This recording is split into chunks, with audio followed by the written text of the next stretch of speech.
like to call to order tonight's Charter Township of Oxford Planning Commission regular meeting, Thursday, March 27, 2025. We can start the meeting. Everybody rise and pay respects to the flag. I pledge allegiance to the flag of the United States of America and to the republic for which it stands, one nation, under God, indivisible, with liberty and justice for all. Thank you very much. Can we note the roll? Noted, there is a quorum. Commissioner Austin is absent. Okay, moving on to number 4, approval of tonight's agenda. We have a motion to approve the agenda. Second. Okay, we have a motion, we have a second. Any discussion? Seeing none, all in favor? Aye. All opposed? Seeing none, motion carries. Number 5, conflict of interest, ex parte contact. Does anybody have anything they need to discuss or bring up? All right. Number 6, approval of the minutes, Planning Commission regular meeting, March 13th, 2025. Motion to approve minutes. Okay, we have a motion, we have a second. Any discussion? All in favor? Aye. Any opposed? That motion carries as well. Number 7, public comments for items not scheduled for public hearing or on this agenda. Does anybody have anything they would like to discuss? Good evening, Evelyn Archer Petrowski, 750 Lakes Edge Drive, and I think I'm a year late and $1 short because my comments probably are, a moot point, but anyway, I'll make them anyway.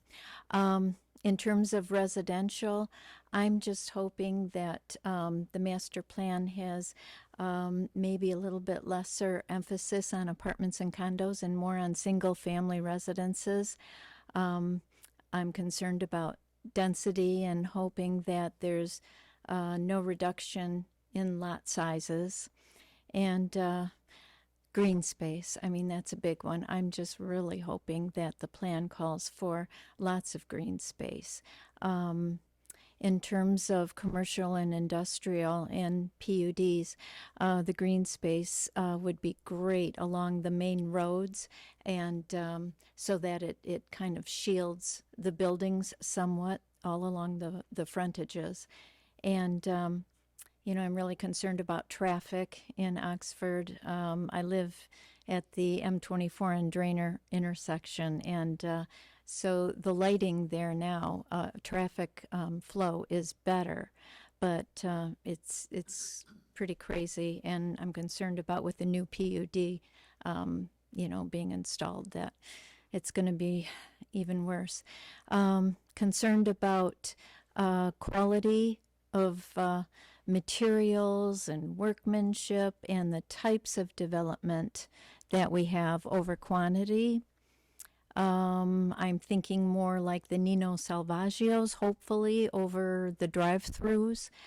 And just one final note about M24 and Drainer. It's really a shame how it looks blighted with the with Rite Aid going out and the gas station out. So property values, obviously, hope that our existing values hold. Hoping that certain taxes will go down. Probably not our property taxes, which are sky high. But anyway, those were my main issues. Thanks for listening, and thank you for what you do, giving up your Thursdays and more. And we put our trust in you, and thank you. Thank you. Anybody else? Seeing none, we'll move on to number 8, commissioners' comments. Anything anybody would like to discuss, bring up? All right, number 9, unfinished business, master plan. You are up, sir. So good evening, Department of Stockwell, Carlisle Whiteman Associates. We are the planning consultants for the township. So one of the items on the agenda this evening is the master plan. So here we are. It's been the work in progress for over a year, and we are at the step this evening where we provided a cover memo as it relates to some of the last minute adjustments and changes that were made. That memo is in your packet this evening. But really where we are tonight is the Planning Commission is in a position to take a vote to recommend the master plan to the Township Board. And so the process from there would be is that if the Planning Commission votes this evening to send the master plan to the Township Board would then review that plan at their April meeting, and they would do one of two actions. They would either vote to then send it off to neighboring communities and other interested third parties for a statutory 63-day review period. It kind of becomes a waiting period if that's what it does. If that's the way it's voted for the 63 days, we kind of sit back and wait and see if any comments come in. If those comments come in and they are substantial or to be considered, then the book can kind of open up again on the planning or on the master plan and whether or not there's any further revisions that are needed. But from that standpoint, if there aren't, then the Planning Commission would hold a public hearing. And at that public hearing would vote to recommend approval or potentially denial of the Township Board, and then the Township Board would then vote after that to officially adopt the plan. The Township Board at April's meeting, should you send it to them next month, they could also provide any feedback, comments, concerns, and vote to send it back to the Planning Commission with those comments and concerns, and then we can kind of work through what those are and revise the master plan accordingly if the Planning Commission desires to do so. So kind of with that, that's what's in front of you this evening. I'm happy to answer any questions, but that's kind of where we are. Well, thank you very much. Just for clarification, we're not doing a public hearing or anything tonight, it's just a vote. Yes. Okay. And that's to send it to the Township Board for their review and consideration. The public hearing that you'll hold is once we get past the 63-day period, and the master plan, based on any feedback that you may have heard, is kind of in a position where you're comfortable holding that public hearing. Okay. Does anybody have any question or anything for Mateo before we entertain a motion? I do. Sure. So when you send this, if we vote tonight to send that to the board, when would they review and then vote on it themselves? The April 9th meeting, I want to say. Okay, so roughly 2 weeks. Correct. Okay. Thank you. Yeah. Mr. Chair? Sure. Some of the spacing errors or spacing things, what do you think the next step is to clean some of that up?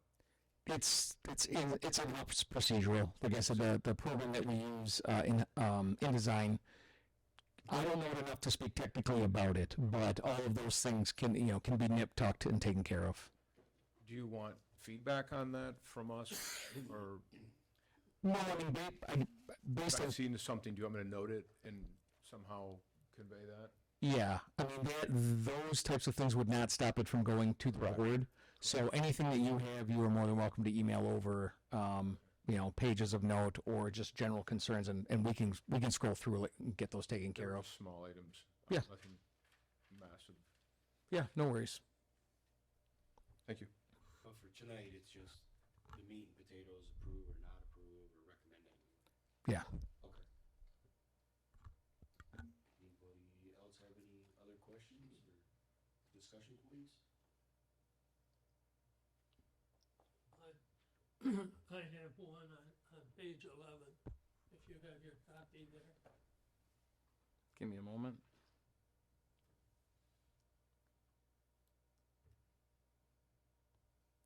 Let's see.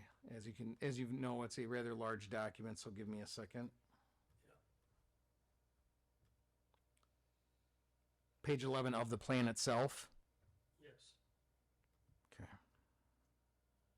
Down at the bottom, in the right-hand corner, it talks about a date for a public hearing, and then it says insert date, but there's nothing there yet. Do you know what date you're going to put in there? That will be to be determined. It's kind of based on the steps I outlined this evening. Is we've got a few more hoops to jump through before we set a public hearing. April, May, June. The soonest you'd be looking at a public hearing is July or August. But that's all pending. If you send it to the board tonight, what the board decides to do at that point kind of alters the timeline.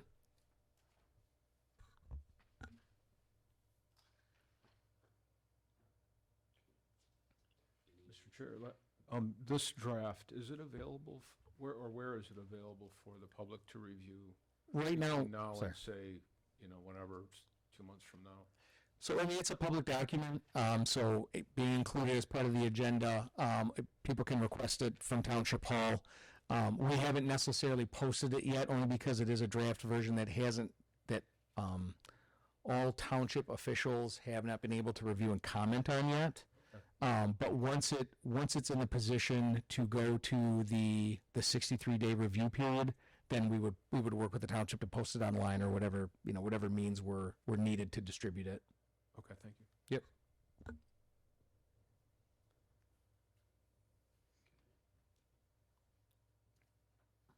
I guess with that, we'll entertain a motion to approve or not approve.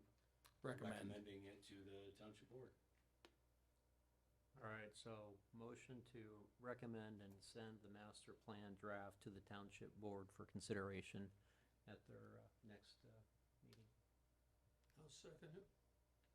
Okay, we have a motion, we have a second. Any discussions? Nothing? Can we get a roll call vote on that? Sure. Losek, Yes? Blankenship, Yes. Dur, Yes. Turner, Yes. Wagner, Yes. Bailey. Yes. Motion passed. Thank you.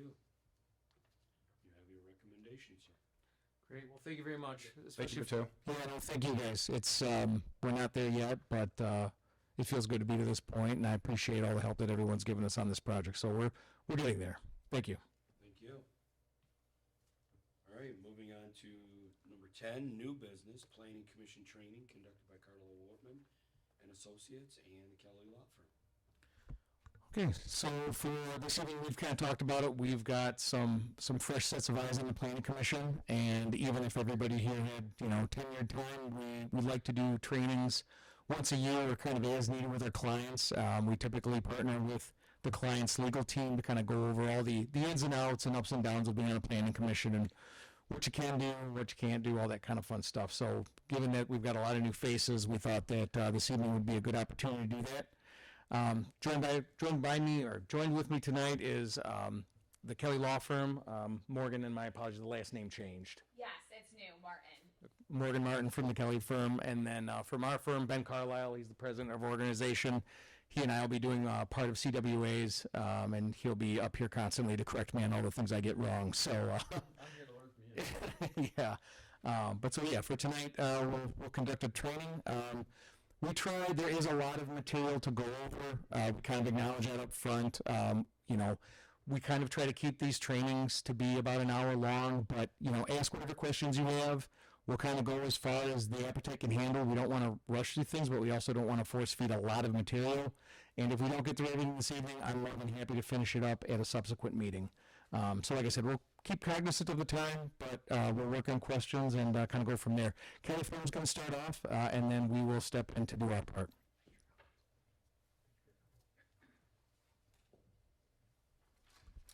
Good evening, commissioners. As Mateo stated, my name is Morgan Martin. I work for the Kelly Firm, and we are your legal counsel here at the township. I'm going to keep this training as short and sweet as possible. Most of this stuff is stuff that you guys already know. If you have any questions at any time, feel free to interrupt me. Sometimes it's easier just to ask questions while the subject is up. That way you don't forget about it later. At the end, I'll also have time for questions. Our portion of this presentation is probably the easiest, so I'm going to keep it as short as possible, but do not hesitate to interrupt me if you have questions. The first thing that we're going to start with is, why does procedure matter at a public hearing? In any sort of public meeting, procedure is important because, one, we want to keep things professional, but two, we want to make sure all of our motions are enforceable. So if we don't follow proper procedure, that puts us as a commission at risk of being overturned if the matter is to go before the court. We want to avoid that at all costs. So the best way to do that is to do everything as cleanly as possible. To keep it simple, I have several tips that we'll go over today that will keep things efficient and also keep our meetings clean. The most important thing is always that everything should go through the chair. The chair is the one that controls the meeting. The chair is the one that controls the flow. You guys have this down. I just saw it 5 seconds ago. If someone wants to say something, you ask the chair will give you the floor. When the chair recognizes a member who is entitled to speak, that's very important because it keeps things professional and it keeps people from going back and forth. And really it keeps one member from, we'll say, dominating the conversation. That's what we don't want to do. Everyone is here because everyone has a position of knowledge on these matters, especially as a planning commission. You guys are all here because you know what you're talking about. And we want to make sure that all of those different backgrounds have the opportunity to contribute to the discussion. And that is why it's important for the chair to control the meeting. The second thing is that we should follow our bylaws. The bylaws are the most important. If you guys can review them and become familiar with them, that's very, very helpful. If your bylaws don't address the situation, that's when you should defer to Robert's rules. Our bylaws do specifically reference Robert's rules, so the bylaws are 7 pages long. They're not that long. They can't address every single possible situation. That's why we refer to Robert's rules. That being said, the Robert's rules are like 150 pages long, and they were written back in the 1800s. It's not necessarily how we talk now. So if you do your best to try and follow those rules, that's perfect. You're not always going to get it right. If you have a question about procedure, defer to legal counsel and we'll be able to answer those questions for you, or Mateo. He should be able to answer those questions for you as well. If he can't answer it, he'll give you good advice on how to address it to the best of his knowledge. The most important thing is motions. Motions are the only things that are enforceable in your meetings. If you want to add a condition to any sort of approval that you give, you got to make sure it's in a motion. If it's in deliberation after a motion, it's not enforceable. So make sure your motions are clear, and if during deliberation the general consensus of the board is that we want to add a condition to something, amend the motion, or have the individual that first moved withdraw that motion. The second will then agree to withdraw, do a different motion. Make sure all conditions that you want to be enforceable are in the motion. In order to make motions clear, and I'll go into this a little bit more in a second, it's always helpful if there's, especially if there's significant discussion or deliberation after a motion is first stated, that the chair repeats it. If you can't remember the exact language of the motion, that is what we have our, what is it called? Thank you. Our secretary here for who can repeat the motion and can make sure everyone knows what they're voting on before you vote. That's the most important thing. Like I said, you want to avoid any back and forth. You want to avoid any appearance of impropriety. You don't want this to be two members going back and forth and arguing with each other. It's never good. That's why the chair should control. If two people are starting to devolve and a third person wants to speak, always defer to the third person. A third person always gets the opportunity to speak if a first or second person has already spoken once. Make sure you give equal time to everyone if possible.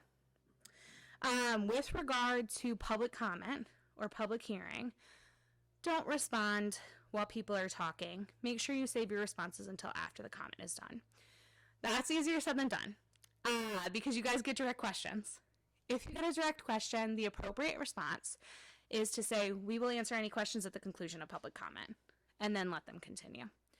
You'll probably have to say that hundreds of times on your tenure at Planning Commission, but it's much better than responding to one resident and not responding to another resident, which basically amounts to treating people unfairly, which is what you're trying to avoid. With regard to public comment, there's not a lot you can do to limit public comment. The two main things you can do are limit the amount of time people are entitled to speak, and that has to be in your bylaws, and it has to be equal for every single person. If it's 2 minutes, it's 2 minutes for everyone. If it's 3 minutes, it's 3 minutes for everyone. You can't let someone speak for 5 minutes and one speak for 1 minute.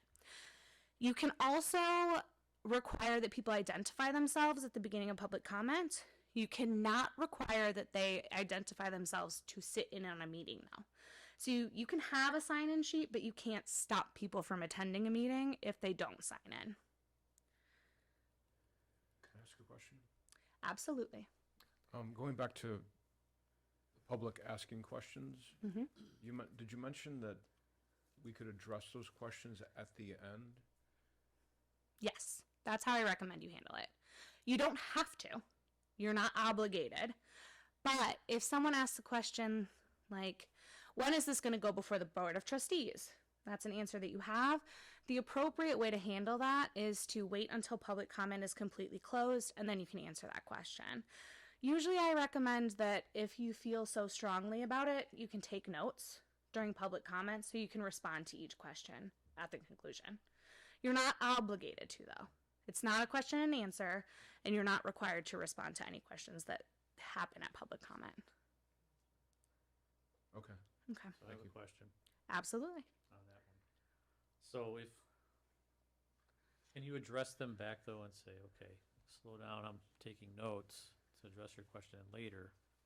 Mhm. You can do that. Yep, absolutely. And it might be better for the chair to do that. Or Would it be then to ask the chair to ask?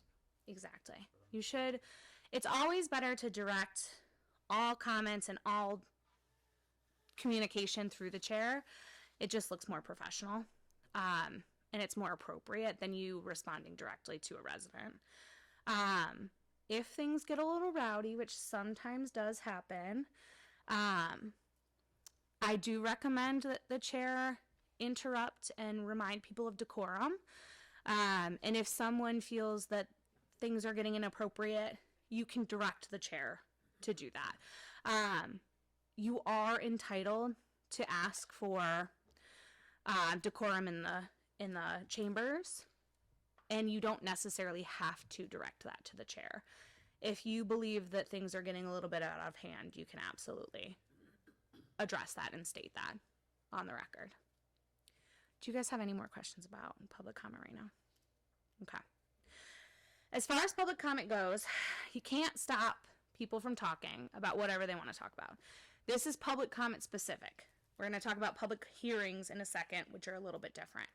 But with regard to public comment, you can't limit the subject or issues other than saying public comment is different than a public hearing, and public comment on non-agenda items must be on non-agenda items. You can't make a bunch of rules that people have to follow before they get to speak. You can't, other than limiting the time limit, and you can't prevent someone from talking about closed session items or confidential items. My recommendation, especially if you are concerned about something that someone is saying, is just try not to react at all. Because the more you guys as a body react to a comment that a person is saying, the more everyone else realizes that that might be a hot button issue. So it's easier said than done. I've been there before, but if you can keep your features as neutral as possible, not roll your eyes, sigh, shake your head, whatever it is, that generally, in my experience, makes it so that people don't recognize that this is a big deal, versus if you react strongly.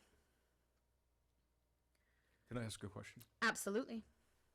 I keep on deferring to Corey here because I'm trying to behave myself. I just complimented you on the way you do it, guys. I know, and then I immediately So I have- usurped the chair. Scenarios from different meetings kind of Yes. running through my head right now. So if someone from the public is commenting, and they're under 3 minutes, Mm-hmm. and they're asking questions, like in the middle of it, they ask a question, they stare at us like, but we have to kind of be stoic, right? And I recommend in call. that situation, the chair says, we will answer any questions at the conclusion of public comment. okay. It's so hard, though. I know it is, but if you just keep reiterating, we'll answer your questions at the conclusion. Okay. Eventually, they will stop.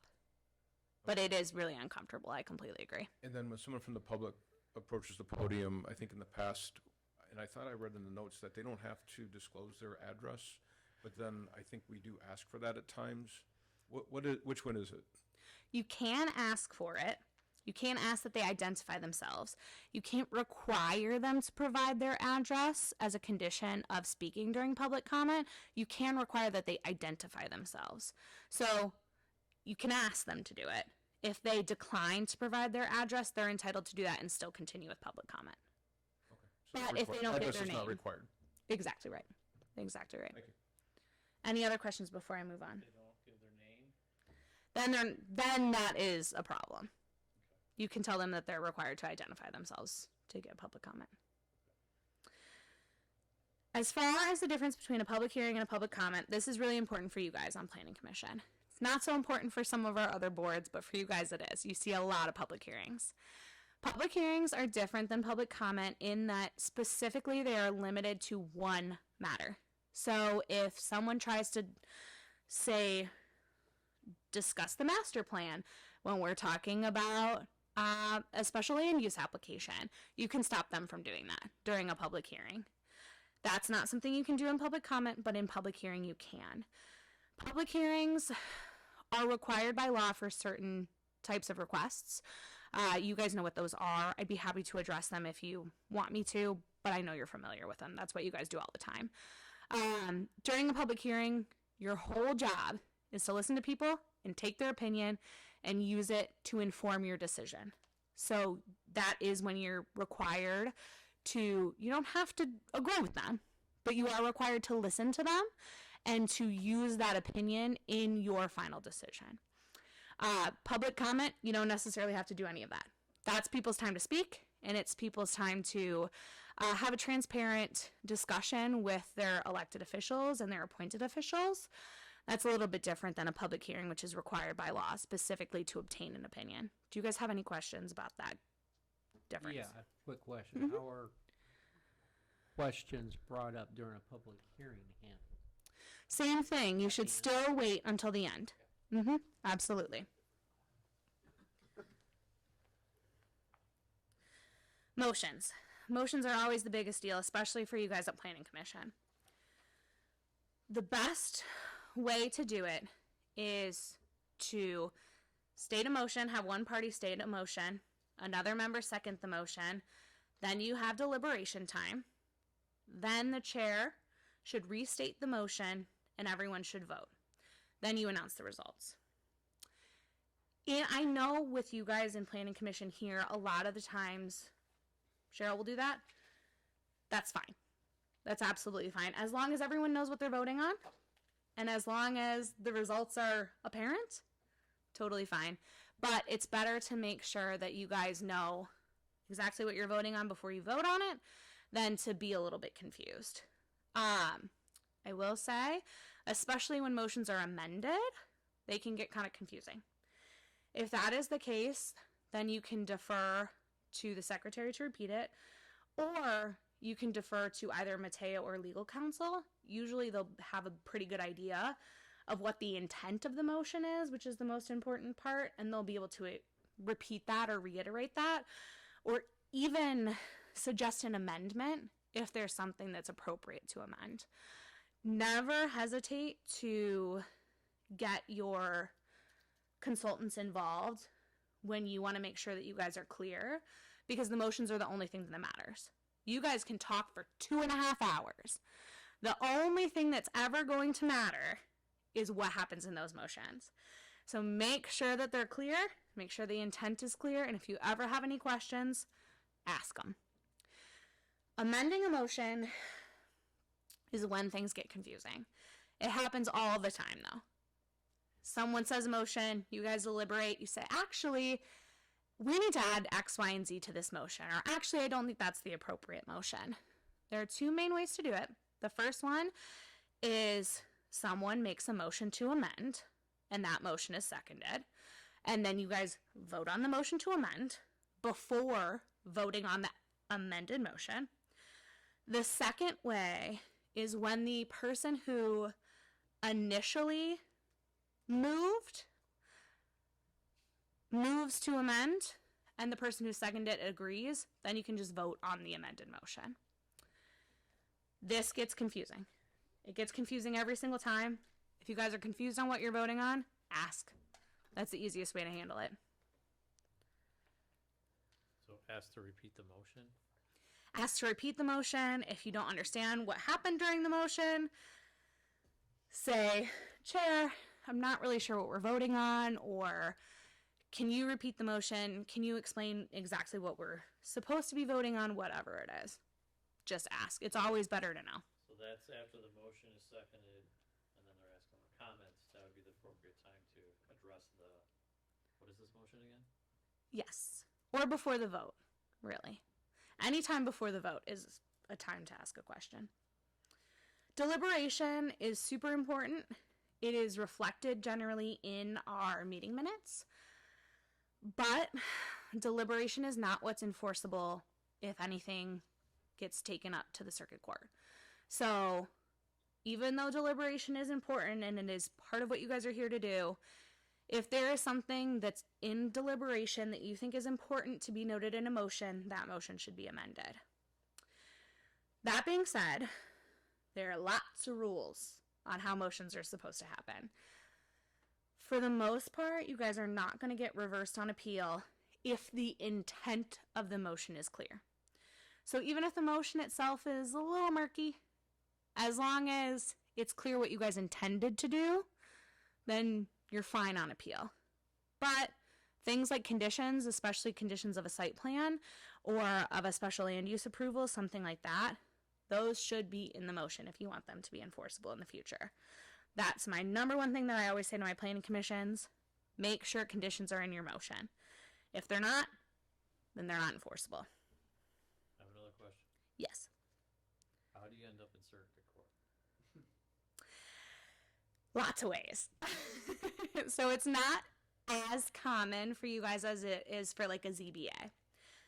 But the most often time I see a planning commission in a circuit court is if, say you guys approved a site plan with conditions and the applicant doesn't follow those conditions and you want to enforce the conditions. That's one way.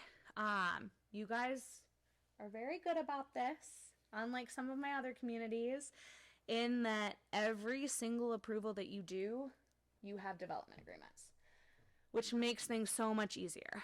That puts everything that you have to do in a contract, and those contracts are much more enforceable and clear than a motion's ever going to be. So for you guys, it doesn't happen that often, but most of the time, what I see it with in my other communities is we approved something, that approval had conditions, the applicant didn't do what they were supposed to do, so now we're enforcing. You guys, honestly, I don't remember the last time we've had any issues with you guys, so don't stress about it. Just But- don't want to be the first to make that happen. Yes, So you'll be fine. the contract that you write, does some of that language come out of the planning commission's motions? Yeah. Yes. Yeah, okay. Yep, exactly right. Drafts them, but Okay. it's in reference to whatever we approved at the meeting. With the conditions. Yeah, so specifically the development agreement both cites our zoning ordinance and requires that the applicant follow all the conditions that they're required to under you guys's, whatever you guys's motion is. You guys are also very fortunate that you have Carlisle Wortman, who, for the most part, all your engineers and your other consultants, when they do all their reviews, they give you very clear conditions that you guys then implement into your motions. I don't see that often in my other communities, so I'm not as worried about your motions. Thanks for You guys saying have that, them 'cause written I out. was gonna compliment them as well, so appreciate Aw, it. good. They deserve it. They're working hard. Well, for the short time I've been here, it's been very clear, Yes. so that's helpful. They know what they're doing, and they're doing it well. We're going to go very briefly into the Open Meetings Act. It's super boring stuff. I'll keep it quick. You guys are required to follow the Open Meetings Act. Specifically, a meeting is subject to the Open Meetings Act if a quorum of a public body, you guys, and a quorum, according to your bylaws, is a majority. So if a majority of your commission meets in one place and is deliberating towards or rendering a decision on something on which a vote of the public body is required. What that means is if 4 of you are at a bar on a Friday, as long as you're not talking about planning commission stuff, that's fine. That's not a violation of the Open Meetings Act. If 4 of you guys meet and you're talking about the site plan that is coming before you next week, that's a problem. That's a violation of the Open Meetings Act. Most of the time, you guys know that. So it really doesn't become an issue. The only time it really becomes an issue is if someone sends an email and that email has everyone on the planning commission on it and people start responding to each other. Don't respond to those emails. Because even if you're not physically in the same place, being on a virtual meeting, like an email chain, is still a violation of the Open Meetings Act. My recommendation usually is if you guys get an email on a topic that's coming before the Planning Commission and you have a question about it, instead of replying all to that email, reply specifically to the administration, ask your question, they will obtain the answer, and then they will circulate it to the entire Planning Commission. That way, there's no deliberation that's happening outside of the open meeting, and you still get your questions answered. I mean, you guys are working really hard. You're doing everything that you're supposed to be doing, and part of that is preparation. You want to make sure that you know what you're talking about before you make a decision. So you do have to have the opportunity to ask those questions, but you don't want to violate the Open Meetings Act when you do it. Morgan. Yes. One thing which I've noticed that happens sometimes, and I just want to caution you that before a meeting and right after a meeting is over, Yes. y'all can't stand around and talk about what was before you or what is going to be before you at that meeting, Mm-hmm. because that's a violation too. Yes. That's a very good point. You can talk about it once the meeting's called to order. So, quick question. Yes. If you send an email and you reply to all, as long as nobody responds to that, you haven't violated, correct? The minute you hit reply all, you have violated. That's If the violation? any But- member of the Planning Commission is responding to an email on which the entire Planning Commission is on that chain and is deliberating towards something that's going to come before you, so you're asking a question or you're giving an opinion, whatever it is, that is a violation of the Open Meetings Act. So my recommendation is if you have a question or if you have a comment to the administration, you can direct that directly towards the administration and they can respond. The administration is allowed to respond to all of you and provide information that you guys need. But you guys should not reply all to any of those emails. It's just a dangerous situation. For the most part, it's not usually a violation because you're not really deliberating. It's just not worth it, right? And that goes for text messages too. Yes. Mm-hmm. That's exactly I right. understand exactly at what point it becomes a violation, I guess. Yeah. And Go ahead. How do we know who the members of the administration are that you would direct questions to? It's a great question.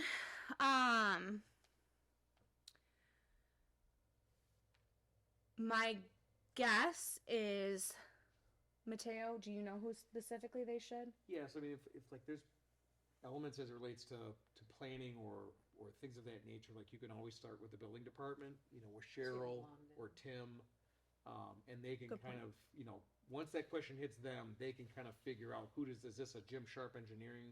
Is this a Carlisle Wortman? You know, is this a Kelly firm? Yep. And they can kind of direct from there to get you the answer that you need.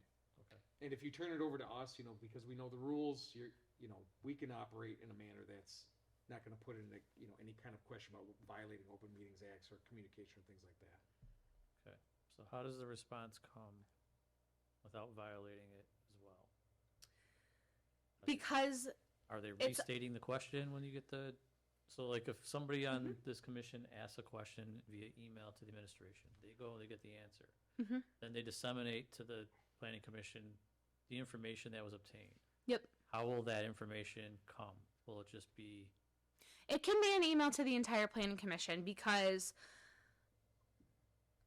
the administration providing you with information is not a violation of the Open Meetings Act. What is a violation of the Open Meetings Act is any of you guys deliberating with a quorum of the rest of the planning commission. So if any of you guys respond, then you're in trouble. Administration is not in trouble. okay, so then it would come back as a question was asked, here's the information. Exactly. Exactly. Very good, It's thank you. not a discussion at that point, it's just information one way. It's when you reply that now you've opened dialogue. And once that dialogue is, it just opens up a can of worms. It's just not worth the risk. Right, yeah, I just wanted to make sure I understood. You're not how- doing anything wrong? Yeah, exactly. Just want to make sure I don't do anything incorrectly. Understood. Do you have a question? Would it be inappropriate to respond to all to say, I won't be able to attend the future meeting on X date? No, that's fine. That's not deliberation. It's not okay, just want to Nope, make sure. that's not a problem at all. Thank you. So question, so in the event there is a violation, an OMA violation, what's the remedy? Great question. For the most part, it's really not a big deal. It just looks bad. Stop doing that. Yeah. Just delete the email. I mean, you could the township could get sued for violating the Open Meetings Act, but if it's just one email, a judge is probably going to say that was a violation of the Open Meetings Act. You shouldn't have done that. If it's, I mean, continual and it's clearly pervasive within the township, then that's when it becomes a problem. It's just not worth it. Even for, frankly, the township to have to defend a lawsuit, basically. So, the next thing that we take really seriously, especially with you guys at Planning Commission, is ex parte contacts. For some reason, applicants, probably because you guys are all fixtures within the community, right? And you know what you're talking about. Everyone knows you're on Planning Commission. They know who you are. So, for some reason, applicants love to reach out to you guys outside of Planning Commission. If that happens, that's technically an ex parte contact. It's frowned upon.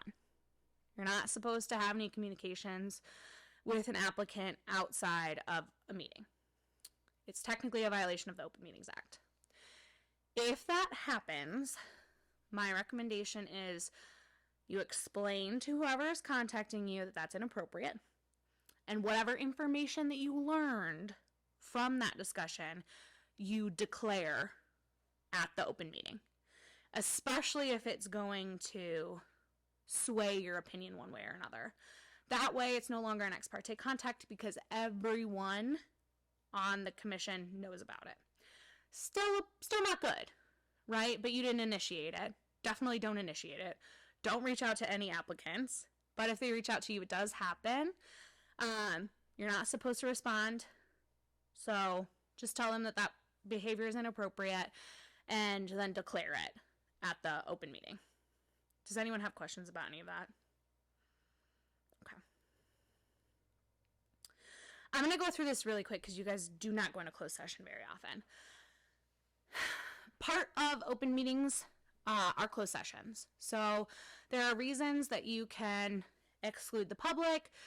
For the most part, for you guys, that's either going to be, well, really, it's only going to be one thing, and that's going to be to discuss a confidential legal opinion with your attorney. If that's the case, we give you a confidential legal opinion. You move to enter closed session. We have a little discussion without the public.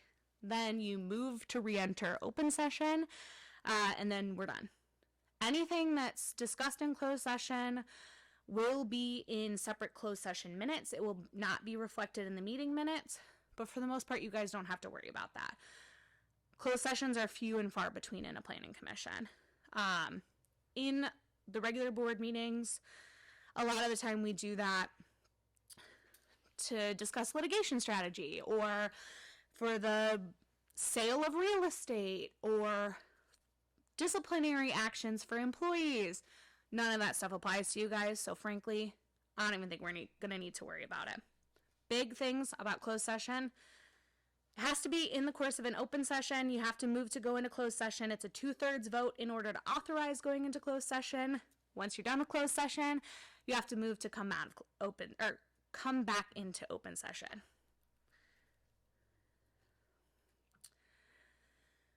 Another big thing, and we kind of touched on this earlier, is you should not be texting or emailing, especially other members of the Planning Commission, during an open session.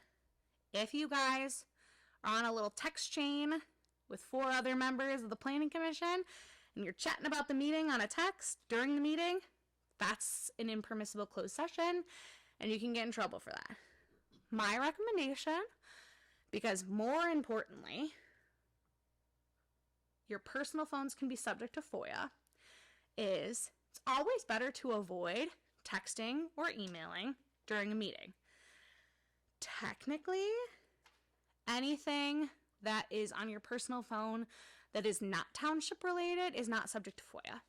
So if your wife texts you and says, Johnny fell off his bike, I think he broke his arm, we gotta go to the hospital, of course you can answer that text. Just looks bad to the public if you're texting during a meeting and then they wonder what you're talking about. So it's always best to avoid it. But of course there are emergency situations, and if you have to answer a text message, you have to answer a text message. That is all I have. Do you guys have any questions? Thank you for listening to me talk for like 30 minutes straight. I'm going to defer to Carlisle Wharton now.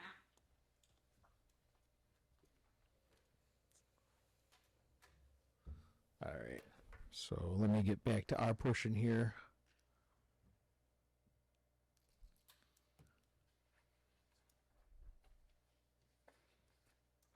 So as I'm scrolling through this, thank you, Morgan. We work with the Kelly firm in a lot of different communities, and we've worked really well with them as a team, and I appreciate all the support they give us here at the township. There's definitely questions that just one way or the other have to make their way to them, and they've always been very timely and you know, clear with their responses and kind of guiding us onto the next steps. So as always, I've always appreciated that, so thank you. Okay. So tonight, as part of the Carlisle Whitman portion of the training, we're going to look at roles and responsibilities, making effective decisions and findings in risk management. Some of the stuff that we're going to cover, Morgan went over in more than enough detail. I'm going to take a look at roles and responsibilities and risk management, and then we'll leave the scraps for Ben here with making effective decisions. So for roles and responsibilities, the big thing here is that we don't make these decisions in a vacuum.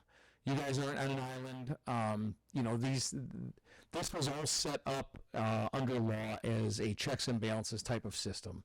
So you have the legislative body, which is your township board. You have planning commissions. You have zoning board of appeals. You have administrative staff, and no one entity has sole control of review and approval. There are minor amendments that people can ask for that we have the administrative ability to approve, but they're very minor. Otherwise, it comes through us, or it starts with us, and then it goes to Planning Commission, or it goes to ZBA, or Township Board, or any combination thereof, depending on the project and depending on the issue. So again, it's really more or less just to say that it's not necessarily meant to be a sole body decision.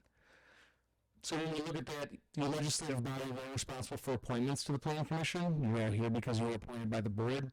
The legislative body is the final approval for adopting a proposed zoning amendment, a text amendment or a map amendment, which is a rezoning.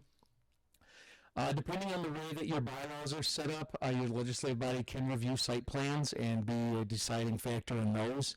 You guys do not send a lot of things up to the township board, although as Morgan was discussing earlier, the development agreements that come out of site plan approvals, those do go to the township board for review and approval.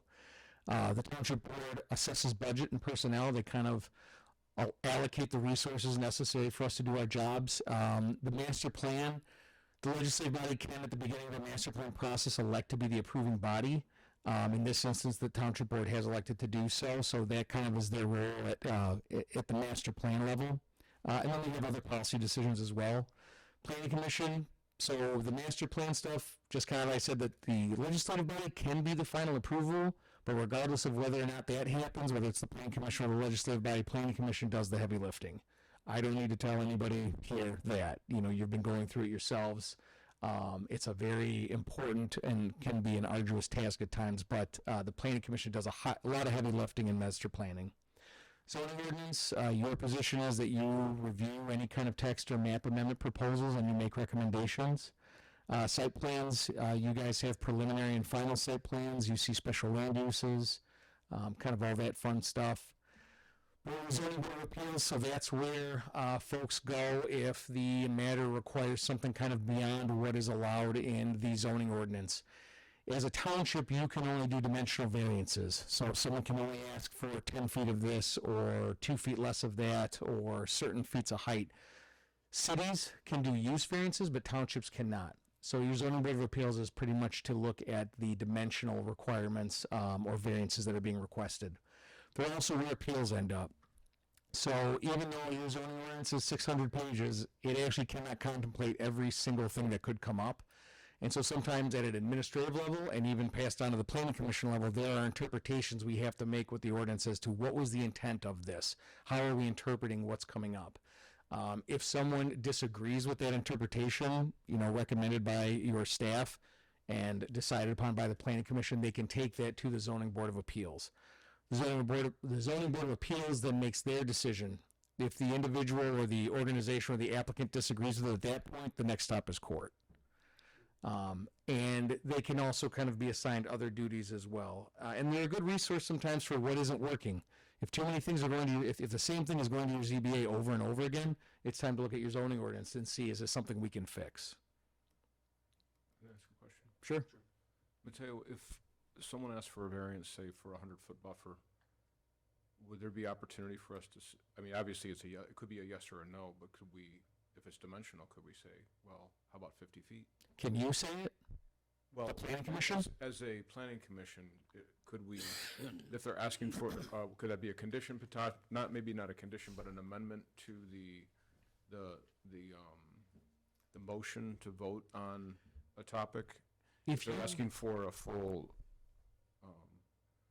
It depends on the way your ordinance, it depends on the kind of application you're looking at. We'll get at some discretionary decisions that you get to make. And or the way your ordinance is written. So like you guys know, like you have waiver abilities when it comes to your landscaping requirements. So the requirement might be 100 pine trees, they're asking to do 80, they've provided you with a reason why, you can provide that waiver.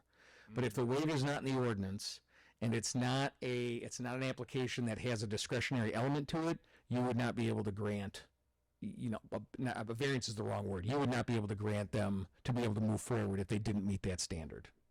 Does that answer your question? You Yeah. can make it conditional that they go before the ZBA if they're wanting, say, to put the building within the 50-foot setback. Your condition could be, you have to go before the ZBA. If you're granted, we can move forward. But you can't. so like we had a PUD though that didn't go to zoning, did it? The PUD was our vote, and there was conditions based on. I've got some PUD stuff a few slides down. Okay. Yeah, I think we'll get to the answer. Thank you. So statutory authority, there's a There's a lot of legal back and forth with what we do and how we do it, but the two big ones in the planning world are the Planning Enabling Act and the Zoning Enabling Act. These are the two pieces of legislation that empower municipalities to establish planning commissions, to work on master plans, to establish zoning ordinances, for the health, safety, and welfare of the community.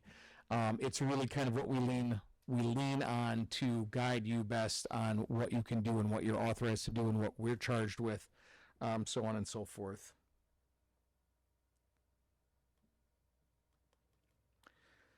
Other statutory considerations are federal and state laws.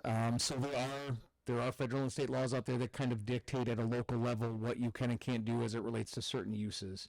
They don't necessarily block your ability to review those things, to consider those things, but they definitely establish the manner in which they're to be reviewed and judged, or the decision to be made upon. So we just went through this with the renewable energy ordinance that we worked on as it related to some laws that the state passed a year ago, where they've basically said that if certain renewable energy systems are of a certain size, this is the way you will review them, and this is the way you will approve or deny them.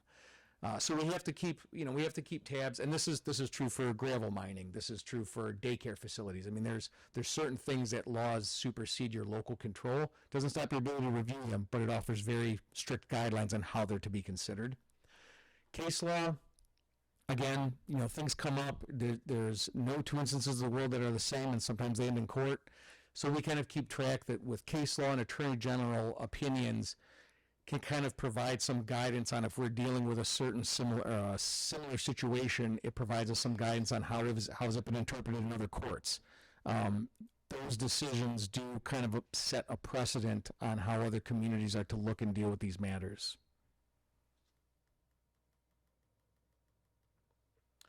So approvals, you've got basically two types. You've got non-discretionary and discretionary. So you've got objective and subjective. So non-discretionary, zoning administration, that's kind of a little bit more day-to-day operations, when we're reviewing, decks or fences or things that you have 6 feet, made of this, placed here, checks all the boxes, you're good to go. It's kind of the same with your site plans. If you're reviewing a site plan for a permitted use and the application meets all of the requirements, I know it's hard saying it, but you have to approve it. If they've met all of your requirements, it's a permitted use, then you have to approve it. That doesn't stop you from asking questions. It doesn't stop you from making recommendations. It doesn't stop you in a back and forth reasonable conversation with the applicant. It's just that the applicant does not need to take those recommendations into consideration, and you cannot deny based on the fact that they didn't. Does that kind of make sense? So then we get to the fun stuff, subjective decisions. These kind of come in the form of three big matters, one being special land uses, the other with planned unit developments, and then like zoning, text and map amendments. So special land uses are typically applied to uses that could have adverse effects on the surrounding area, on the surrounding zones, the surrounding uses. They might be a little bit more intensive in nature. There might be an element of them that requires a little bit more scrutiny. And so with a special land use application, or the special land use that gives the Planning Commission the ability to take a look at it at a little bit more of a subjective level and kind of assess certain criteria to say whether or not they think it's appropriate. Even though it's subjective, there are still criteria in your zoning ordinance that you are to use to kind of base your position off of. And that criteria in and of itself is a little subjective. But it does give you a little bit more leeway. If you're dealing with something that's going to be a 24/7 operation, it's going to give you a little bit of opportunity to talk about lighting. Are they going to be on all night? How far away is it from residential? Things of that nature. So special land use does offer kind of a subjective tool to review things, but it is in your zoning ordinance as far as the types of criteria that you're supposed to use. Planned unit developments are there for a project that kind of meets the intent or the purpose of a zoning or a district or the community in a certain area, but if held to the strict standards of that district or that type of development, it wouldn't work. And so what this allows is an applicant to come forward with a project that needs a little bit of flexibility in how we look at setbacks and how we look at certain standards, but in return for that flexibility, the community can expect and require the highest level of quality and design in materials, in community amenities or benefits, things of that nature. It's the flexibility to kind of, they're coming to you asking for something from the perspective of they think it's a good project, but it's not going to fit if held to all of the standards, and it's your ability to come back to say, okay, what kind of community amenities can we have? You know, what kind of architectural design can we get? What kind of building materials are we going to use? This is not a way to get around needing 27 variances to make your project work. This is not a way to get a use permitted in a zone it's not permitted in. And I can say that I haven't been subject to too many people who've attempted to take that route, but that's why we have pre-application meetings at the township as a requirement. Before they put in a site plan to you guys, they can kind of bring the idea to us, and if we got the sense that maybe that's what they were looking to do, you know, we would caution them against that route and try to look for a different option that fell better in with what they were trying to do. That same discretionary decisions are provided to you when you're considering text amendments or map amendments. So we just went through one at the last meeting. Again, in the zoning ordinance, there are criteria in which you use to kind of base your decision on whether or not you feel what is being asked of you is appropriate for the community, for the area, for things of that nature. Again, they're subjective, but there's some guidelines. It's not just straight shoot from the hip subjectivity. All ordinances have some level of guide to use. Any questions? Oh, you're always good for one, Don. I need to circle back. I just need to close this in my head. No. So we had something before us about a year or so ago, and there was variances being asked for, and one of them was a 100-foot boundaries, at least 100 feet from all exterior lot lines, and they asked for that, and it was approved. Could we, because of the unique requirements or maybe unique characteristics of the property line, could we look at that and make a decision to say it can be 50 feet, or is that more, as the chair said, that's more of a zoning board discussion? Sorry. I think that's. Yeah, that project was a PUD. So yes, you were in a position to negotiate or request that buffer be a certain amount of feet here or there. So that would have not required a variance. So we could have potentially said, instead of doing 100 feet for these lots, because of a lot line, or I should say for those buildings, because the lot line came in it was in a very odd spot within that development, we could have potentially worked with that developer to adjust that distance, and maybe it forced them to move one house or building a little bit, but we create a balance between. Okay. Correct. I think you've answered my question. Thank you. Yeah. And if there's a reasonable situation that would prevent them from doing that, then you can start to talk about, okay, well, what can we do for landscaping buffering, right? Can we increase the amount of landscaping that you're going to put in this area, because these developments are going to be closer to residential than what maybe you were hoping to get out of the back, the PUD element of it. So that, when would we do that? Through as the applicant is presenting, we would have that discussion during that time after they've done a presentation and we're asking questions. Would that be the appropriate time to? Correct. Okay. Yeah, it was. Oh, sorry. Go ahead. Okay. You have. I mean, there's pros and cons to both ways. You have, I would say, in that part of it, you have the benefit of a preliminary and final setup where you're going to see it twice. Not all communities do that, but preliminary is really the time to kind of back and forth and get something where you want it to be, so that when it comes back at final, they've kind of met that agreement. Yeah, add to that? Sorry, I'm not very familiar with the particular circumstances of that issue, but the general rule of thumb with the PUD is you as a board have complete right for negotiation as part of a PUD process. They are seeking relief from your zoning ordinance to create essentially a better project. But you have the right to dictate some of the terms of what those reliefs are. In the amount of benefit that is requested or given back as part of the development should be commensurate with the amount of relief that's given from the zoning ordinance as part of that process. So it really is, it's a great tool, and it's one that's really is a negotiated process from start all the way to the end. So you have the right as a board to ask for certain things as part of a PUD. And that's where guidance from staff would help you kind of determine what is appropriate and what's not to ask for as part of that negotiation. So, thanks. Yeah, I'm just going through risk management. Sure. Yeah. Okay. So risk management. So obviously, Kelly Firm can guide us through a lot of this. But some of the things that we kind of like to touch on, and I always like to tell people is, you can get sued for anything by anyone at any time, right? That's the world that we live in. So trying to operate in a manner where you don't get sued isn't, I mean, don't get me wrong, don't run around trying to get sued, but try to operate in a manner where you just avoid it at all costs isn't going to be an effective way to be a commissioner. So what you can do is you can manage your exposure to that liability of being pulled into litigation. And we do this by using consistent rules and procedures, treating everyone fairly and consistently. You know, we're human. You're going to have things in front of you that you like or you don't like, or it is what it is.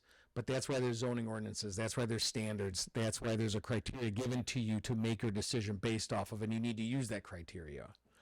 Avoiding conflicts of interest, which we'll kind of get into in a minute, and keeping accurate and complete records.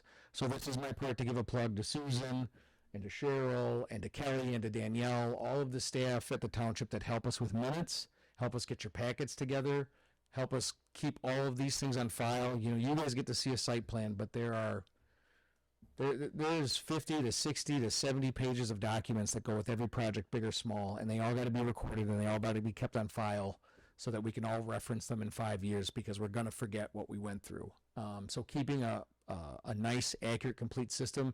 And I'll give a lot of credit to Tim London in the building department. You know, Tim's been working here for a couple of years now and was charged with a big task of getting a lot of those things in order, and he's done so. I've even seen the benefit of it in the 2 years that I've been here. So conflicts of interest, you know, one of the reasons why you're on the planning commission is because you live here.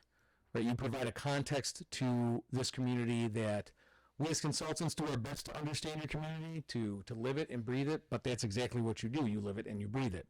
But because of that, you have friends, you have neighbors, you have business owners that you know.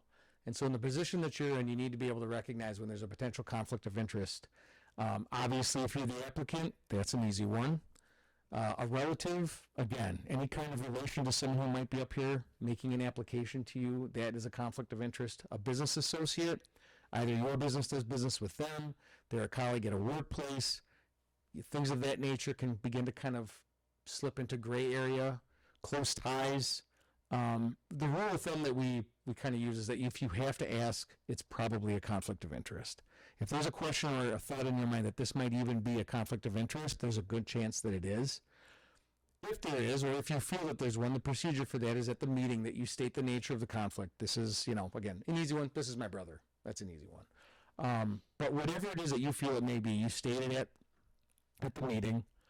The commission does need to vote to approve of your abstention.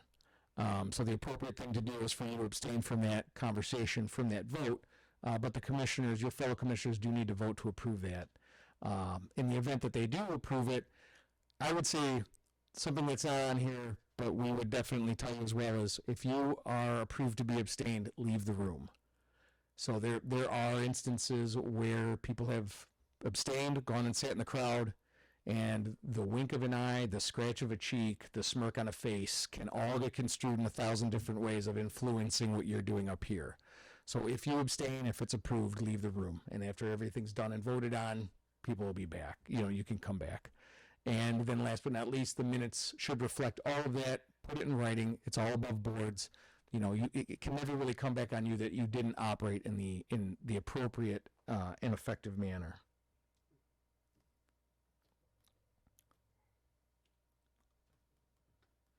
So again, you know, you're up here making decisions about people who want to change their zoning, text amendments that want to be changed, site plans for projects to get approved. The thing that you have to keep in mind is that zoning must provide a reasonable use, and that we can't make decisions or take actions that are obviously geared towards, preferential to one type of use or one type of project, but, get in the way of developing another. So whatever kind of zone we apply to a land, or whenever we're considering rezonings, you have to think about the types of uses that can go there. What are the regulations that are around them? What kind of setbacks? What kind of, lot dimension standards? You have to really take everything into mind to make sure that the zone that's being applied, or maybe the rezoning that's being requested, would provide a reasonable use for the land. You can't say Walmarts can only go in C1, and C1 only allows for 10,000 square foot retail. You have to be able to use the land. One thing we hear a lot of is highest and best use, right? So it gets thrown around a lot. But what the law says is that you need to be able to get a reasonable return on the value of your property. It's not you to get the most money out of whatever it might be. If the highest and best use and the most profitable thing for that property is a slaughterhouse, that doesn't mean you have to allow the slaughterhouse there. But you do have to provide for a reasonable return on the value of someone's property and the way it can be used. We could talk about motions. Support your decisions with findings based on review standards. So you're not just approving something, you're approving because it met the standards of, and then you can kind of state what those were. Or, and potentially more importantly, you are denying something because it did not meet the standards of. So if we're looking at a special land use, if there's a part of that special land use criteria that you feel it warrants a denial, you need to reference that when you make your motion and when you take your vote, because then it goes back to records. And I always say in 5 years and we don't remember, but in reality in 6 months we won't remember. We're constantly going through minutes. We're constantly looking back to see what was decided upon, what was discussed. How did they come to that determination? Follow proper procedures. We talked about that. I think you guys do a good job. As far as just, again, the procedures in place for speaking, for hearing the public, for making a motion, for voting, things of that nature. And then a lot of it's case law, right? No two things ever stay the same. The world is ever changing, and it's our job to kind of keep tabs on those things, and we do. And if there are changes that are coming or that have taken place that all of a sudden your ordinance needs to be brought up to date, we'll bring it in front of you. If there's something you're deliberating that case law can help inform, we'll put that in front of you so that you understand it. But it's an ever-changing world as it relates to federal, state, local laws, and case law, and how they affect the decision that you're going to make. Okay, any questions? Okay. All right. I'll get to your slides here, Ben. Thanks. Yep. This has been pretty thorough for the two guys all the way on your right didn't ask any questions. Well, yeah. I'm out of words for the day. Hit your limit. All right, there you go. You're just going to have to click on the down arrow. Well, thank you again. Ben Carlisle, Carlisle Warman Associates. I want to thank you all for being volunteers. It's not always the easiest job, but obviously a really valuable public service. I'd also I take the opportunity to thank you on behalf of Carlisle Warmans. I don't think you're our oldest client, but you're really close to being one of our oldest clients. We, our home office is in Ann Arbor, but really got our start in northern Oakland County about 40 years ago. So we've got a long relationship with the township, so I really I want to thank you for that partnership. I have the easiest job here because most of what I was going to talk about was covered by Morgan. So I'm going to be real quick here, but there's a few things I did want to start with. Elements of making effective decisions. One of the things I always tell my planning commission is expect complete information when you review an application. And our primary job is to ensure that an application that comes before you has all the required information that you need to make an effective decision. However, if it does not, or you have questions, please do not feel obligated that you have to take an action on an item that you don't feel like you have complete information on. You have the right to postpone an item to ask for additional information at a subsequent meeting. That doesn't mean you should delay action just to delay action and extend it, even though you know you're going to deny it eventually. But if you don't feel you have enough information or the accurate information, you have the right to postpone action and ask one of us or the applicant to come back with additional information in order for you to make that effective decision. Also, be prepared. I know it's a volunteer position you're in, but I think you owe it to the applicants to be prepared for an item that comes before you. What I always encourage my planning commissioners is, if you read the packet before the meeting, which I hope you all read your packets before the meeting, and there's something that's not in there, or you have a question, it's much more effective if you reach out to one of us before the meeting and say, hey, Ben, I really don't know this. Would you please provide more information for this at the meeting, etc. That way, one, you're not blindsiding us with information that we don't know, and two, it's better for us to prepare in order to assist you all in making a decision. So those are two things I really encourage you to do prior to a meeting. Morgan went over conduct early meetings, deliberate properly, document decisions. We really hammered that tonight. In terms of preparation, I always encourage you to go out to the site itself. You can learn so much more by going out to a site than you can ever look at plans, etc. It really gives a better feel of the property, gets a better feel of the adjacent context of the property, traffic conditions, noise issues, whatever may come up. Going to the physical property is really valuable in terms of evaluating an application in front of you. However, when you do so, make sure you avoid ex parte contacts. So you may go out to a property and the property owner's there, or a business owner's there, or whatever, and they want to talk to you about what, the application in front of you. Please, please, please avoid all that contact. Just say, here, sir, ma'am, I'm here to check out the property. I can't deliberate or comment with you. And so leave again, we hammer the ex parte contacts, so please avoid that, but do the site visit. Again, review the material in advance. We spent a lot of time putting these reports together, so I encourage you to ensure you read them before the meeting. If you don't understand something or you have questions or you want additional information, feel free to reach out to us prior to the meeting and ask those questions, and we can provide additional information. Question for yeah. you. So we get a packet on Thursday for the following Thursday. Yeah. And if there's a topic on there that could potentially warrant a site visit somewhere, I've read in other literature that we need property owner approval, avoid the contact. If it's 1,500 acres, I'm making that up. But if it's a huge piece of property, how do we go about? I've heard two different rules, and I will defer to the attorney on this one. I've heard a lot of communities simply say, stay within the public realm of the property. So stay on the sidewalk, stay outside the property. That's a general rule of thumb I'd always say. I've also have communities that I work for, we actually, on the application for a site plan or whatever, we say, the property owner will sign off, yes, planning commissioners are allowed to enter the property with notification in order to do a site visit. So you can handle it either way. I'll defer to your attorney in terms of how you handle it. But I'd say unless you have authorization from the property owner, you probably should stay on the public portion of the property.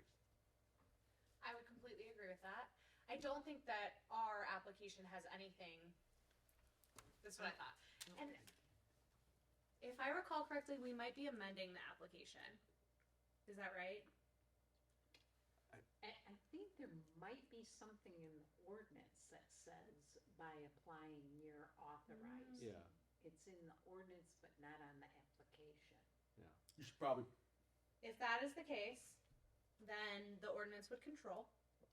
So you could visit, because it's not on the application, because our applicants aren't notified of that when they apply, they're required to know the ordinance. They legally are supposed to know what they're applying for under the zoning ordinance, but better safe than sorry. You want to avoid any allegations of trespassing. But if I recall correctly, we may be amending the application and we would add that. So if we do that, then we'll let you guys know. And if you have interest in doing that, like, you can reach out to the building department and we can try to set it up from the perspective of making sure the applicant knows, maybe even setting up a time or something of that nature. So it's not just you driving up and starting to walk into a piece of property. We can work with you to kind of do something that's a little bit more formal. So I have two questions off of that. If you're you're setting up a site visit, is it, you can't have a quorum, right? So you're not gonna have everybody there. So is it gonna be 7 or 8 different site visits then at that point? Could be. Could be. And everything's okay with that? Yeah, but what I usually do is I'll call the property owner and say, hey, you have an application coming up in front of the planning commission. My planning commissioners want to come out and look at it. Do you have any problem with that? No, I don't have a problem with that. And then I just let the planning commissioners know you go out whenever you have, availability to go out there. If there is, very, very rarely have I coordinated a trip with the planning commission, but I do so. I always advertise that as a meeting. So they go out together and they look at it together, but that's always done through an open meeting act. But very rarely do I do that. Mostly it's just you as an individual commissioner can go out and look at the property yourself. Okay. Second question is, if you wanna postpone,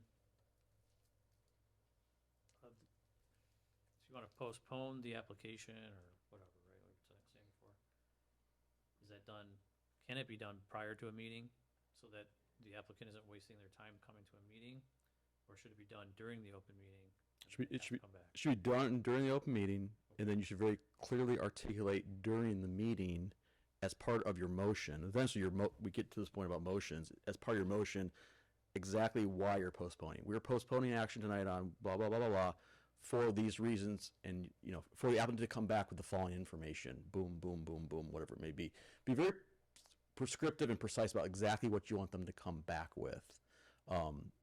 When you make your motion for postponement. That makes sense. Yeah, Okay, thank you. but again, I'm not an attorney, but you have the right to postpone for more information. You shouldn't postpone action. You shouldn't postpone just because you don't want to make a decision. It's a really tough decision. You don't want to make it. You just keep postponing. That's not a reason to postpone.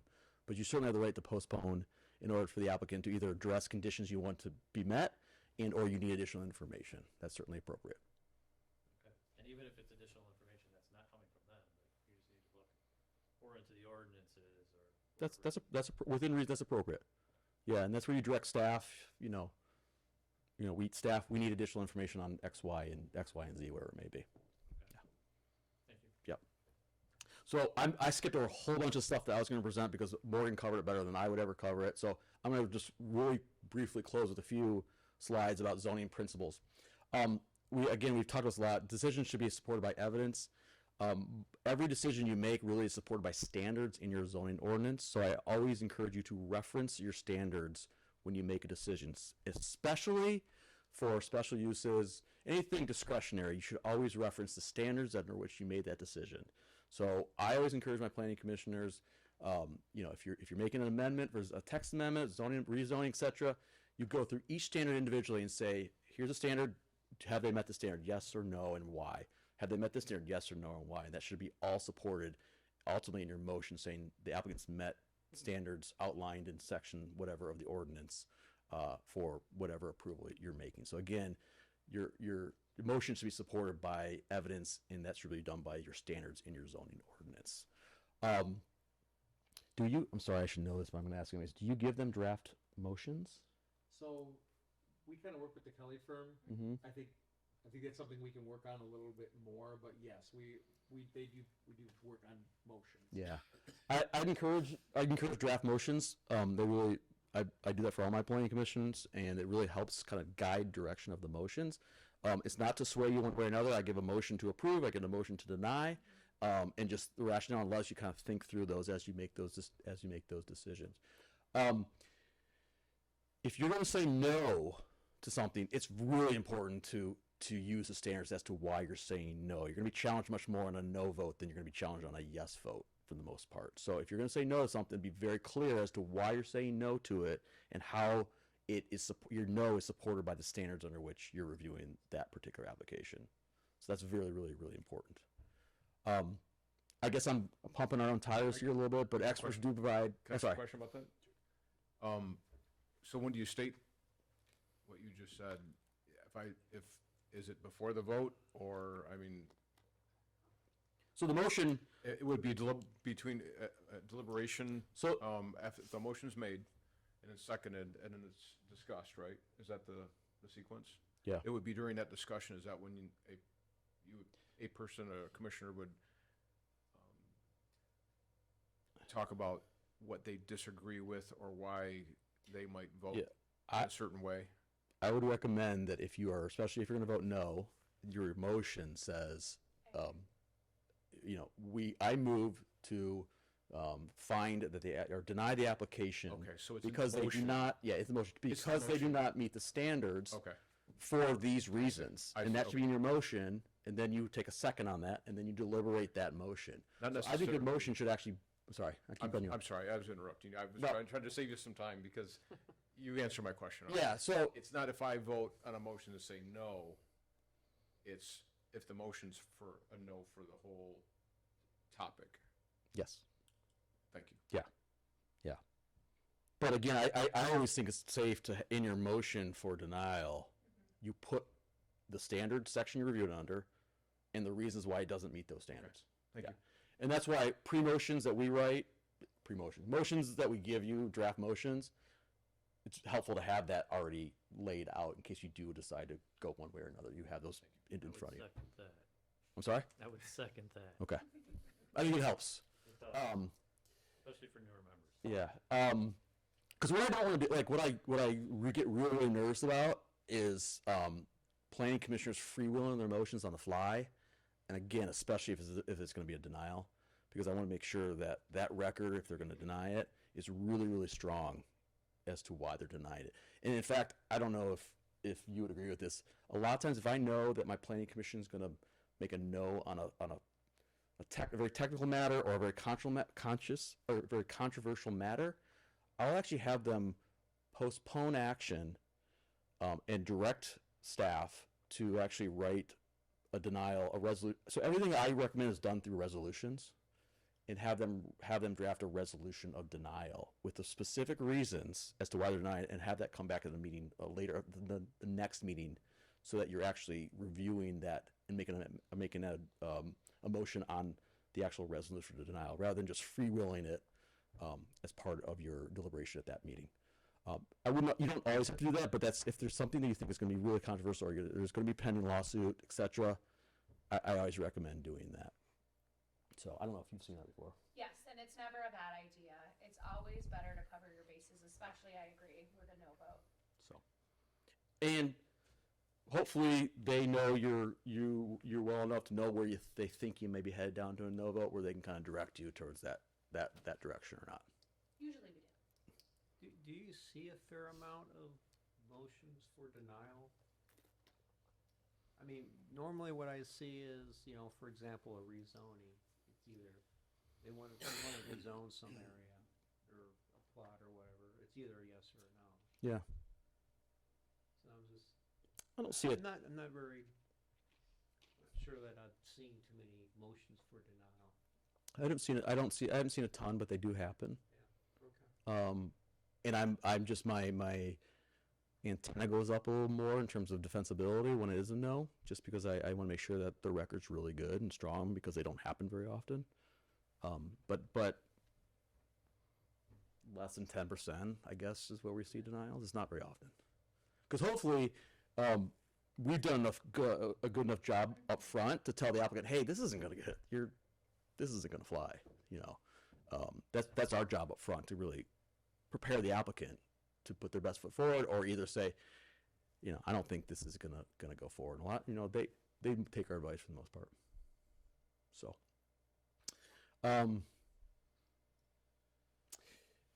so one of the hard things to do as a planning commission is to weight the rights of the public versus the rights of an individual.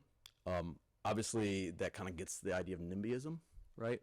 I want it, but I don't want it here. I support development, but not right here. And so oftentimes you have to weigh the benefit of the community and the benefit of the development versus what you may hear as a next door neighbor, etc.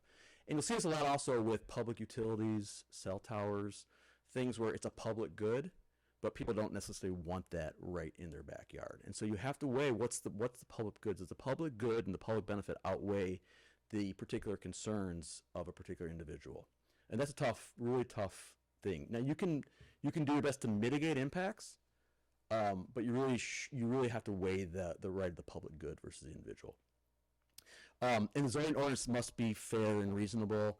and cannot be arbitrary and capricious. And so obviously that's our job to ensure that the zoning ordinance is applied fairly and written fairly. But that's really important for general principle. Can I ask a question? Yep. So when it comes to the rights of the public weighed against the rights of individuals, is it generally better to err on the side of the minority, being the individual, than it is the public good, or? It's such a hard question. Is it an individual planning commissioner decision, or is that like as a body called the planning commission, the township would rather we weigh one way or the other? You know what I mean? Like, I think it's duty to weigh one way or the other? Or is it, I'm sorry. I guess I'm asking, is it a duty to weigh one way or the other, or is it more of an individualistic type of decision? I mean, it's a collective. You're one of 7 votes, so it's a collective decision of this body to either approve or deny an application. Your role in the planning commission is not necessarily to have an individual opinion, but what is best for the community, and what does the ordinance say, and what are the standards under which I'm reviewing the application. I guess I understand that part. What I'm asking though is, as the body of the commission, is it weighted one way or the other, or is it really just look at every case individually and just make that determination? I wouldn't say it's weighted one way or another. I think it's really on a case by case basis on the application. Okay. But again, as Mateo say, if it's we call it by right, so basically it meets the zoning ordinance requirements. It doesn't require any sort of special or discretionary approval. If it meets the zoning ordinance, you really should approve it. There's no reason not to approve something that's by right. And so a lot of times that's your toughest one because it may be by right, but yet there's a bunch of angry neighbors about it. So again, that's why I go back to rely on the zoning ordinance, rely on the standards to make your decisions. But you shouldn't weigh it one way or another as you review applications. I would add, and correct me if I'm wrong, you always do. But, when you're thinking about if you have something that's discretionary and whatever element it is about it that is kind of guiding you towards denial, think about whether or not that element could be modified in a way that is reasonable, that then makes you more comfortable with approval. So like it's not, like I said, we deal with sometimes if it's lighting, can we back and forth with them the perspective that the lighting does get turned off at a certain period of time, or we increase the landscaping to help with buffering from other uses. I would just say kind of run that through your head too, as if you're leaning in that way. Is it something that there's just no way around? Or is there something that can be worked out through the application process and remediated to the point in which you then feel comfortable with it?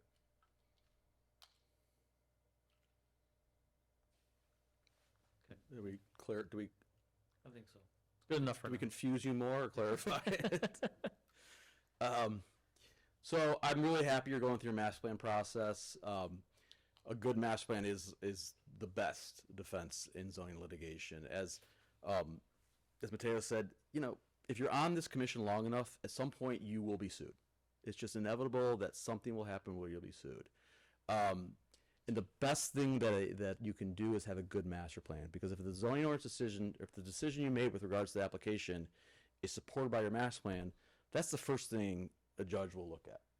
And if your master plan is in good standing, your decision is consistent with your master plan, judges like to defer to municipalities in those types of situations. So if your master plan is in good standing, that's your best defense in litigation, as long as you applied it accurately. Also, zoning ordinances cannot exclude otherwise lawful uses. So you cannot simply say, we don't like Walmarts, or we don't like McDonald's, or we don't like whatever it may be. If it's a lawful use, you have to allow it for somewhere in your township. That doesn't mean you can't put restrictions on it or regulate it, or put conditions upon it, or have it go through one process or another, but you simply can't exclude it. So the case I always use is back in the day, a big thing was sexually oriented businesses. No one wanted them in their community. You couldn't exclude them, but you could certainly regulate time, place, and location of those particular type uses. So you just can't simply say we don't want this in our community. It's just not permitted.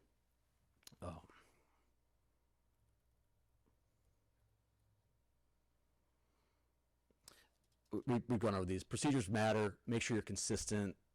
Treat everyone the same, regardless if you know them or don't know them, your neighbor or your enemy. Make sure everyone's treated with a fair fair process through the procedure. Require everyone to follow the same procedures they go through. Do not give relief or grant because you know someone or it's a developer that's in front of you all the time. You know they do good work. They still have to follow the same procedure as everybody else. And lastly, deal with issues in a prompt manner. It goes back to my earlier point about postponement. If you do not like an application and you know you're going to deny it, do it in a swift manner under the standards under which you would deny it. Do not punt it, and then deny it. That's where the judges kind of get angry. If you string them along, and deny them a year later, I always say, if you know this an application does not meet your standards and you're going to deny it, make a really good record and do it quickly. Give them fair process. Allow them to go through the fair process, but don't string them along, especially if you're going to deny it. So take quick action on that. Any questions on that?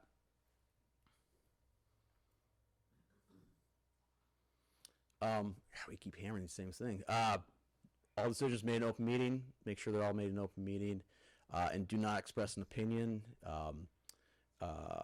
until all the facts have been made. So you're here to listen. They present you their case. You can deliberate, and then you guys make a decision. Do not make a decision prior to all the presentation being in front of you. I think that's all I have. Well, thank you very much. Thank you. Is there any particular issues you're dealing with that you have questions on that you want us to answer or anything? I actually have a question, if it's okay. It's not quite 100% related. So a preliminary site plan comes to CWA at the township before we see it. Drawings are submitted at that time, right? With all the changes of technology, and if there's a desire for us to see that property and we really can't always squeeze in between a Thursday and the next Thursday, can be part of the application process be submitting drone footage or some other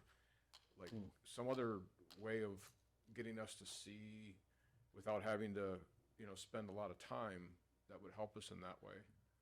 Is that something that is being considered at all? No, I haven't heard drone footage. Aerial photography is very readily available. Right, but it's not really all that three-dimensional. Because one thing that's unique about Oxford that I see are these steep slopes and different. The land's just formed from mining extraction over time, and it's really interesting. I haven't heard that. I haven't really been asked that before. What I would be a little worried about, again, I want to refer your attorney about this one, would be, would the requirement of a drone would be a burden on certain applications over others, where you'd be treating people differently, if that makes sense, because that's a pretty big ask to someone to fly a drone over property. And some smaller applicants may not have the wherewithal to be able to do that, and so you want to treat everyone the same. That's why aerial photography is a little bit easier, because it's very accessible. I've never been asked the drone question. That's a great one. We do laser scanning inside of buildings all the time. Yeah. To look for clash detection for utilities and things. Industrial buildings and. It's a tool. It's interesting. No, it's good. It's good. It's a good, interesting one. So never asked that. Put it in an application. Our company just bought a drone recently. It would be helpful, because sometimes these decisions we have to make really it's a 6-day period. We get it on a Thursday night, and we're being asked to vote on something on a Thursday. Yeah. And we have full-time jobs pretty much. No, it's it's good. Outside, so as much information that's is readily available, so we can be as informed as quickly as possible, would be helpful. Ben, I would almost ask this for my own clarification, and I think it may have been, maybe what Mr. Blankenship was getting to is, could they postpone something simply because they want more time to review it? I thought maybe, but I'm like, You can, as long as you don't postpone and then postpone and then postpone, because that's a due process issue. So if someone's going to sue you guys for denying, they're going to put a number of allegations in the complaint. The first thing they're going to say is that your decision wasn't based on proper procedure or was arbitrary and capricious. Then they're gonna say, you violated my equal protection or the due process clause of the Constitution. If you continually Yeah. postpone something and everyone knows that you're gonna deny it, or if it's very apparent that you're going to deny it, that's a procedural due process issue. So, Yeah, and I just be really, like, if you're gonna postpone, be clear as to why you're postponing it, you know. I'm postponing it, we need more time because we need to review X, Y, and Z. Not that we didn't do our homework or whatever, just there should be specific reasons as to why you're postponing the action. And you have to postpone to a specific time. You can't just postpone it inevitably. Yeah, that would make sense. I would think a month's time, right? Because if it's a week before and then you're postponing it to the next meeting, it gives you good 3 weeks.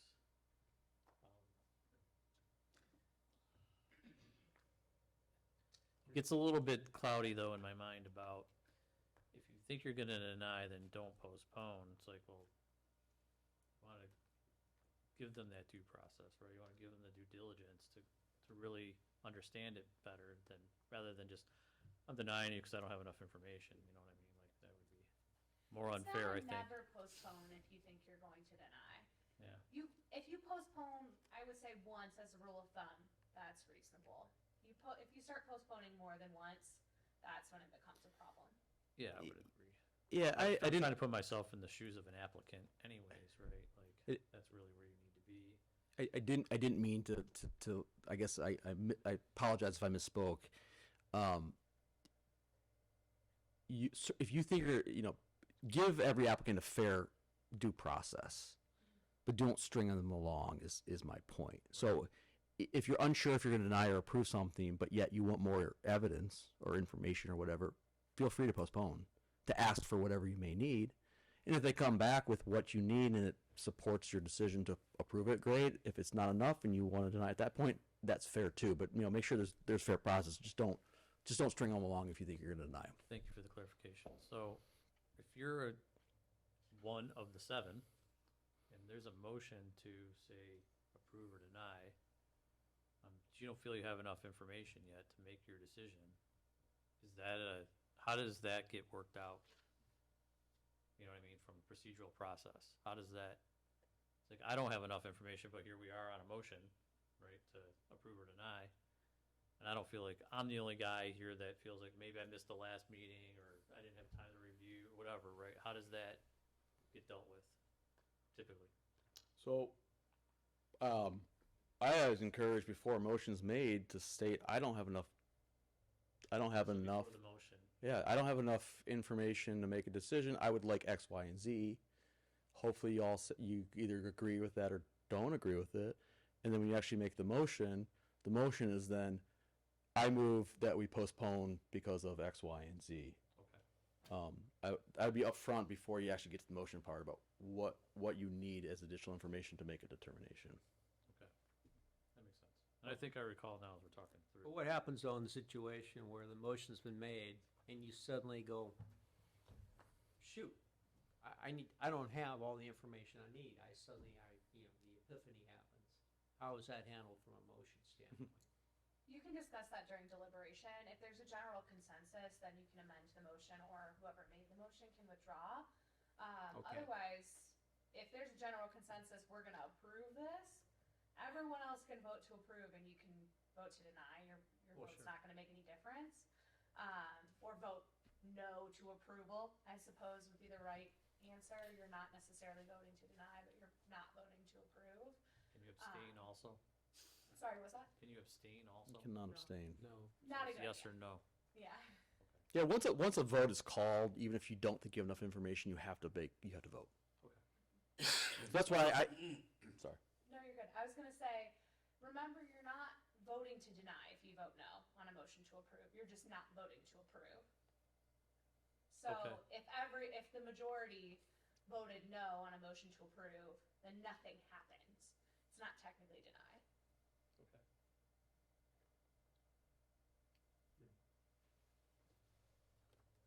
It's not affirmatively denied, I should say. Parliamentary procedure is not fun. No. It's worse when you have a motion to deny and then you have a majority of no votes, and then what happens then? I've had attorneys that always want their bodies to vote in the affirmative, even if they're going to deny it, because that was much clearer than voting to deny, and the denial vote loses. Does that make sense? No, can you clarify that some? So, I'll explain it procedurally. It's confusing if there's a motion on the floor to deny, and that motion fails, you're in limbo because it's a motion to deny it fails, but that's not necessarily a motion to approve it either. Yeah, I see. So what a lot of attorneys I work with, and this is again like way in the weeds of parliamentary procedure and Robert Rules of Order and way too detailed probably. Some municipal attorneys I work with always want their bodies to vote in the affirmative, even if they're going to not approve the project, because that's much clearer than it would be in the reverse case I just mentioned. And that's what I was getting at before, because I never see these motion to deny. It's always, do we approve or not? Yeah. Yes. Yeah, I mean, if the general consensus after you discuss before a motion has been put on the floor is we're gonna deny this and these are the deficiencies, these are the reasons why, then it's safe to do a motion to deny and put all of those reasons in the motion. If you're really not sure which way anyone's gonna go, a lot easier to do a motion to approve and then let that motion fail, which necessarily is a denial. It's okay if you're unclear before you make a motion to consult with your attorney and say, this is where I'm going, is this the right way to do it?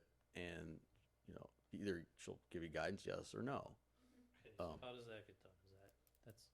She's here? Are you coming to the meetings? Does your attorney? Upon request, usually. Yeah, kind of based on what's getting put in front of you, we can kind of gauge if having Kelly Firm here would be, of substantive assistance to you guys during the meeting. But Mateo and I have been through enough of these meetings. You can always consult with us too, or one of us here, and say, yeah, I think I would do it this way, or I would do it that way.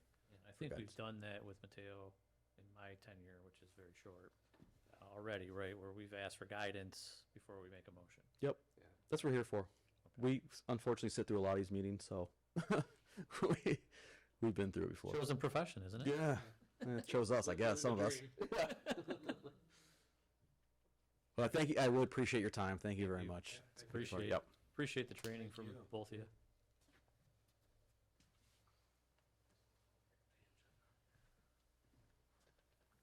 Okay, so we will move on to number 11, communication and committee reports. Nothing for the economic development. What about anything new from the ordinance review? Nothing at this point in time. Okay. Planner and engineer reports. From a planning perspective, what have we got in April?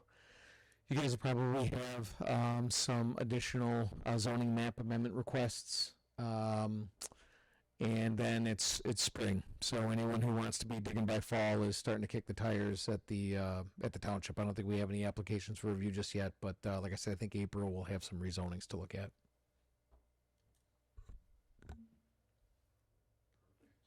All right, with that, we'll take a motion for adjournment. Unless anybody else says anything. Motion to adjourn. I'll second. All in favor? All right. Aye. Any opposed? We are adjourned.